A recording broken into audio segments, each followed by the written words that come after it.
नमस्कार, मैं भूरंजना श्रीवास्तव और आप देख रहे हैं सच से कनेक्शन डिजिटल। अपने क्षेत्र की हर खबर पर नजर रखने के लिए हमारे चैनल को सब्सक्राइब करें। और अब समय हो चुका है आज की बड़ी खबरों का।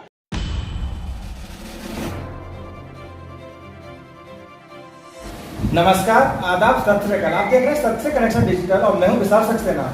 आज की डिबेट में हम लोग बात करेंगे आंवला के जो एक भाजपा नेता भी हैं और एक वरिष्ठ समाज सेवी भी हैं और भाजपा में एक अच्छा महत्व और एक अच्छा कद रखते हैं। तो आज हम लोग बात करेंगे उनसे भाजपा सरकार की नीतियों को लेकर, जिसमें हमारा टॉपिक रहेगा बुलडोजर।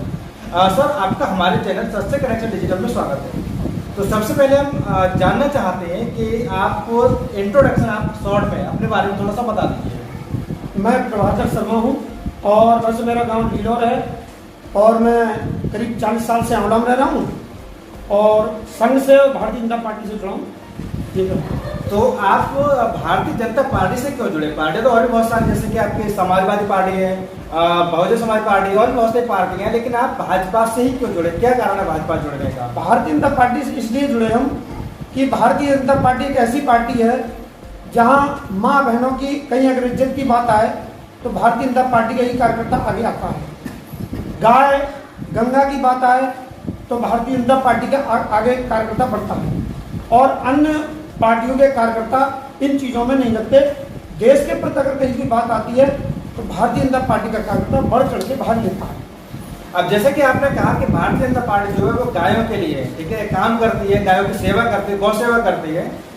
जैसे कि विपक्ष का आरोप है कि बीजेपी सरकार में जो गाय है, ये मैंने कह रहा कि विपक्ष का आरोप है कि जो गाय सड़कों पर छुट्टा घूम रही है, आवारा खेतों में घूम रही है, किसी खेत में तार लगे हुए हैं कांटे वाले, वहां पर उसमें कट जाती है, पैर फंस जाते हैं। तो क्या कहना चाहेंगे? सबसे दुर्दशा तो विपक्ष का आरोप है कि बीजेपी सरकार में गायों की हुई है। देखिए, माननीय मुख्यमंत्री अभी इसमें पार्ट में मुख्यमंत्री बने हैं योगी आदित्यनाथ जी और अपनी विधानसभा के लोकप्रिय विधायक आदरणीय धर्मपाल सिंह जी पशुधन के मंत्री बने हैं। उन्होंने समय दिया है कि कुछ ही समय में सारी गाय एक गौशाला के अंदर होंगी। हर ब्लॉक स्तर पर और पंचायत स्तर पर और नगर पालिका स्तर पर एक गौशाला बनेगी। उनके लिए उनमें कराया जाएगा। पुराने समय में ये जिन समाजवादियों से बचा के रखी थी, क्योंकि समाजवादी की सरकार में गाय बैल जो हमारे पूजनीय थे, हम गाय को पूजते थे, उनके लिए उन्होंने वो काटने का काम करते थे। उनसे बचाने के लिए माननीय मंत्री जी अब गौशाला बनवा रहे हैं और बहुत जल्द ये गौशाला के अंदर होंगी, ये भी समस्या दूर हो जाएगी। जैसा कि विपक्ष ने यह भी आरोप लगाया था कि आपकी जब सरकार बनी थी, आपकी पार्टी सरकार बनी थी, तो उन्होंने सबसे पहले ये कहा था कि हर गांव में गौशाला बनेगी, मगर ऐसे अभी बहुत सारे गांव जहाँ पर गौशाला है नहीं। अभी माननीय एसडीएम साहब हैं और सरकारी जमीन तलाशी जा रही है और सरकारी जमीन तलाशने के बाद गौशाला बनेगी, चिन्हित हो गई हैं और एक भी गाय कहीं सड़क पर नजर नहीं आएगी। इसके लिए कार्यकर्ता भी लगा हुआ है। चलिए हम लोग अगर बात करते हैं कि जैसे कि अभी समय अपराधियों पे या आरोपियों पे लगातार बुलडोजर चलाए जा रहे हैं, तो आपको क्या कहना है कि बुलडोजर चलाया जा रहा है वो सही है या गलत है? जबकि विपक्ष ये कह रहा है कि बुलडोजर नहीं चलाना चाहिए ऐसे, तो आप क्या कहना चाहेंगे? नहीं, देखिए, अपराधियों के हौसले अगर पस्त हुए हैं तो योगी जी के नेतृत्व में हुए हैं और उन पर बुलडोजर चलना चाहिए, क्योंकि उन्होंने गरीबों की जमीन पर, गरीबों के मकान पर कब्जा करके जो मकान बनाए हैं, गरीबों पर अत्याचार करके जो उन्होंने पैसा कमाया है, उसके लिए बुलडोजर सही चल रहा है और बुलडोजर चलना चाहिए, तभी अपराधियों के हौसले पस्त होंगे। और माननीय योगी जी गरीबों के पक्ष में हमेशा खड़े हुए हैं, मैं इसके पक्ष में हूँ। अच्छा, अभी एक जो नेता जी है पार्टी के, उनका कहना था, जो आपकी विपक्षी पार्टी है उनके नेता का कहना था कि जब आप बुलडोजर सारे काम करेंगे तो फिर कोर्ट कचहरी का क्या रोल रह जाता है? कोर्ट कचहरी खत्म कर दो और सीधे बुलडोजर की दुकान खोल देते हैं। नहीं, देखिए, ऐसा है कि ये बात आपकी सही है, विपक्ष ने जो आरोप लगाया, लेकिन कोर्ट का निर्णय देर में आता है और अपराधी जेल में जाने के बाद, कोर्ट में मुकदमा लड़ने के बाद फिर छूट के आता है, फिर अपराध करता है। लेकिन योगी जी उसका प्रणाम तुरंत देते हैं और इस समय योगी जी जो कर रहे हैं वो ठीक कर रहे हैं और अपराधियों के हौसले पस्त में यूपी छोड़ के भाग गए हैं। जैसे कि अभी आपने कहा था कि अपराधी जो है, अपराधियों पर सरकार का कड़ा रोक है, ठीक है, तो फिर जब वो अदालत से क्या छोड़ सकते हैं, वो क्या कारण है? वहाँ मुकदमा छूट जाते हैं और तमाम आप जानते क्या हो छूट जाते हैं, आप सकते हैं तो नहीं, कोर्ट अलग है, सरकार अलग है।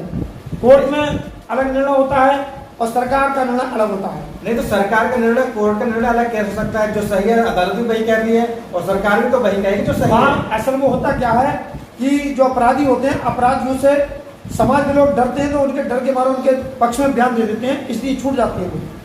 तो फिर इसका मतलब है कि पुलिस प्रशासन आपकी नजर में मतलब अगर कुछ काम नहीं कर रहा जो गवाह को डरा धमकाया जा सकता है? नहीं, गवाह अगर थाने जाता है तो हमारी सरकार पूर्णतः काम कर रही है।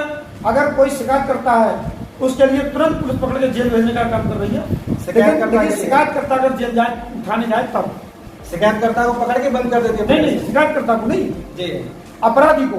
अच्छा, अपराधी को। अगर शिकायतकर्ता थाने जाएगा तो उसकी तुरंत सुनी जाएगी। चलिए ठीक है, वो पकड़ गया अपराधी जिसके खिलाफ शिकायत की गई थी, वो पकड़ गया आरोपी जिस पर आरोप लगाया गया था, फिर उस पर बुलडोजर चलाने की जरूरत कहाँ रह गई? नहीं, बुलडोजर इसलिए है कि उसने अवैध तरीके से धन कमाया, अवैध तरीके से मकान पे कब्जा करा, तो इनके हौसले पस्त कैसे होंगे? तो जब वो अवैध तरीके से मकान पे कब्जा कर रहा था तो विपक्षी पार्टी का ये भी तो कहना है कि आप लोग क्या कर रहे हैं? नहीं, ये तो पुराने समय के हैं। हमारी सरकार तो अब बनी है, उन्होंने पहले से कब्जे कर रखे हैं। तो आप उसको कब्जे को कानूनी तरीके से छुड़वा सकते थे, उनका ये भी तो कहना है। नहीं, ऐसा ना, वो घर पे नहीं मिलते हैं, उनके नोटिस चस्पा करा जाता है और पुलिस के नंबर आता है, लेकिन वो भाग जाते हैं, तब मजबूरी में बुलडोजर चलाने का काम करती है। तो आपकी नजर में जो बुलडोजर चल रहा है वो चलना चाहिए? चलना चाहिए, चलता अपराधियों पे चलना चाहिए, चलता रहे। आखिर क्यों और क्या कारण हो सकता है कि बुलडोजर ही जरूरी और कोई चीज जरूरी नहीं है? नहीं, ऐसा ना, बाकी ये मिलते नहीं है। उत्तर प्रदेश से हरियाणा पहुंच गए, पंजाब पहुंच गए, दिल्ली पहुंच गए, लेकिन जब उनके मकान टूटने का नंबर आता है तभी वो आते हैं सामने और तब वो अपना सरेंडर करते हैं। अच्छा, अपराधियों पे जो क्या नाम है पत्थरबाजों पे बुलडोजर चलाया गया था, तो आपको क्या लगता है कि वो पत्थरबाजों के घर पे बुलडोजर चलाना सही है गलत? बिल्कुल सही है। देखिए, सरकार सबके साथ समान काम कर रही है, हिंदू मुस्लिम सिख ईसाई सबके साथ मिलकर काम कर रही है, लेकिन अगर कोई अपनी मानसिकता देश के प्रति गलत दर्शाता है, देश के प्रति अलग जाता है, देश का ना होके वो दूसरे देश के गीत गाता है, ऐसे लोगों के खिलाफ कार्रवाई होना निश्चित है, होनी चाहिए। देखिए प्रभाकर जी, जैसा कि विपक्ष का आरोप है कि आप लोग रोजगार को लेके या फिर आप जो कि गवर्नमेंट प्रॉपर्टी है उनको बेचने के लिए विपक्ष जो आरोप लगा रहा है कि आपने ये बेच दिया वो बेच दिया, ठीक है। रोजगार की बात की है तो विपक्ष कह रहा है कि आप रोजगार नहीं दे रहे हो। उसके बाद महंगे की बात की है तो विपक्ष का कहना है कि जब से आपकी सरकार आई है तो जो चीजों की कीमत है वो लगातार बढ़ती जा रही है। गैस की कीमतों को लेकर विपक्ष लगातार धरना प्रदर्शन कर रहा है। कांग्रेस की जो सुप्रीमो जो भी है प्रियंका गांधी, और उन्होंने भी लगातार दिल्ली में प्रदर्शन किया था आपकी पार्टी को लेकर, आपकी सरकार को लेकर। तो आप कहाँ तक क्या कहना चाहेंगे इस चीज को लेकर कि भाई कहीं ना कहीं तो विपक्ष का आरोप सही हो सकता है? देखिए, अगर विपक्ष आरोप लगा रहा है कि हमारी पार्टी सब कुछ गलत कर रही है, कुछ अच्छा नहीं कर रही है, तो ये बताइए कि अभी हमारी सरकार दोबारा कैसे बनी? जनता के बीच हम जनता के हित के कार्य कर रहे हैं। अभी कोरोना काल चला, केवल भारतीय जनता पार्टी का ही कार्यकर्ता कोरोना काल में मैदान में उतरा। अगर हम अच्छा काम नहीं करते तो जनता हमको दोबारा गद्दी पर नहीं बिठाती, और अगर विपक्ष अच्छा काम करता तो विपक्ष को नकार दिया।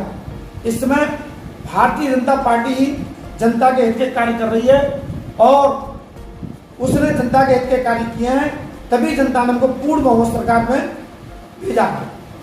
तो जो आरोप है, आरोप आप कह रहे हैं निराधार है, तो निराधार कैसे आरोप हो सकता है? ये आरोप निराधार क्यों है, ये आप बताइए इस चीज को, आप हमारे दर्शकों को बताइए। देखिए, ऐसा है, अगर हमारी सरकार जनता के हित में कार्य नहीं करती तो दोबारा कैसे आती?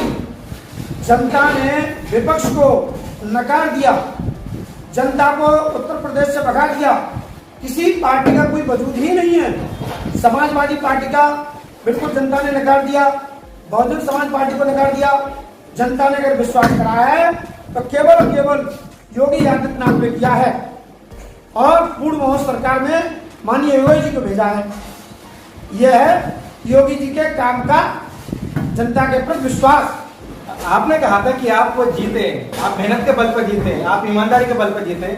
अभी पिछले टाइम पे मैंने इलेक्शन के दौरान जो विधानसभा चुनाव हुए 2022 वहाँ पर मैंने एक विधायक जी का इंटरव्यू लिया था जो कि पहले भाजपा से विधायक थे और बसपा से विधायक रह चुके हैं, जो भाजपा को छोड़कर समाजवादी से चुनाव लड़े थे। उन्होंने ये कहा था कि आप लोग गुमराह करते हैं जनता को, आप लोग जनता को गुमराह करने का काम करते हैं, तभी आप जीत जाते हैं। क्या कहना आपको इसके बारे में, क्या देखिए, मैं बताऊं, जो पूर्व विधायक जी थे उन्होंने बहुजन समाज पार्टी में रहकर विधायकी की, जनता ने उनको विधायक बनाया। उसके बाद उन्होंने बहुजन समाज पार्टी छोड़ी, फिर समाजवादी पार्टी में आए, भारतीय जनता पार्टी में आए। भारतीय जनता पार्टी में आने के बाद भाजपा ने, जनता ने विधायक बनाया और भाजपा में विधायक बने। उन्होंने फिर समाजवादी में आए। जनता सब जानती है कि कौन सी सरकार काम कर रही है, जनता एक एक विधायक के बारे में जानती है। अगर भारतीय जनता पार्टी गुमराह कर रही है तो किसी को टॉफी नहीं दे रही है, कोई बच्चा नहीं है बेटा टॉफी खा लो और टॉफी मुंह में चूसते रहो। इस क्षेत्र से माननीय विधायक धर्मपाल सिंह जी 5 बार लगातार विधायक बने हैं और यहाँ की जनता ने उन्हें बड़े विश्वास के साथ विधायक बनाया है। और जब जब भारतीय जनता पार्टी की सरकार बनी है, उत्तर प्रदेश सरकार में वो मंत्री बने हैं और अच्छे पदों के मंत्री बने हैं। जनता भारतीय जनता पार्टी पे विश्वास कर रही है, माननीय धर्मपाल सिंह पे विश्वास कर रही है और धर्मपाल सिंह जी जो हैं वो जनता के बीच एक अच्छे, सरल और सहज और मृदुभाषी विधायक हैं। जनता के लिए हमेशा तैयार रहते हैं, उनके विकास करते हैं, उनकी चिंता करते हैं।